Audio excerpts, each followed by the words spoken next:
حسن کا جنازہ مدینے کے بازار میں کھڑا تھا، ایک عورت نے رومال سے اشارہ کیا، 300 تیر کمانوں سے آیا، 300 تیروں کا کمانوں سے آنا تھا۔ ایک جنازے کا پایا حسین کے ہاتھ میں تھا، ایک عباس کے کاندھے پہ تھا۔ عباس نے حسین کو دیکھا، حسین نے غازی کو دیکھا۔ عباس نے جنازے کا پایا حسین کے کاندھے پہ رکھا، جنازے کے سامنے ہاتھ پھیلا کے عباس کھڑے ہو گئے۔ رو کے کہتے تیر مارنے کا شوق ہو کربلا آ جانا، وہاں روکنے والا کوئی نہیں ہوگا، میرے مرے کے جنازے پہ تیر نہ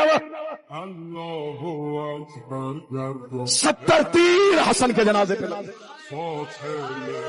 70 تیروں کا حسن کے جنازے پہ لگنا تھا۔ عباس حویلی زہرا کی جانب دوڑے، اور کتابیں کہتی ہیں جب عباس تیز چلتے تھے مدینے کی گلیوں میں زلزلہ آتا تھا۔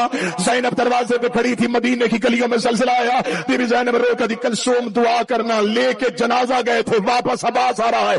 حضرت عباس دروازے پہ آئے، عالیہ نے عباس کے سینے پہ ہاتھ رکھا، رکھ کے کہتی تم تو جنازہ لے کے گئے تھے، اکیلے واپس کیوں آ گئے؟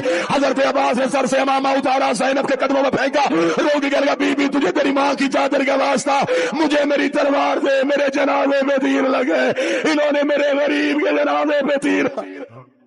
شیعہ میں سے کافی لوگوں کا کہنا ہے کہ حضرت امام حسن علیہ السلام کے جنازے پر تیر چلائے گئے۔ جی چلائے گئے تھے، اس سے بڑی باتیں ہوئی ہیں، تو اس میں سے نکالنا کیا آپ نے؟ نکالنا وہ بنو امیہ دشمن تھے، ظاہر ہے، یعنی وہ حضرت حسن ابن علی نے خواہش ظاہر کی تھی کہ میں نے روضہ شریف میں دفن ہونا ہے، اما عائشہ نے اجازت بھی دے دی،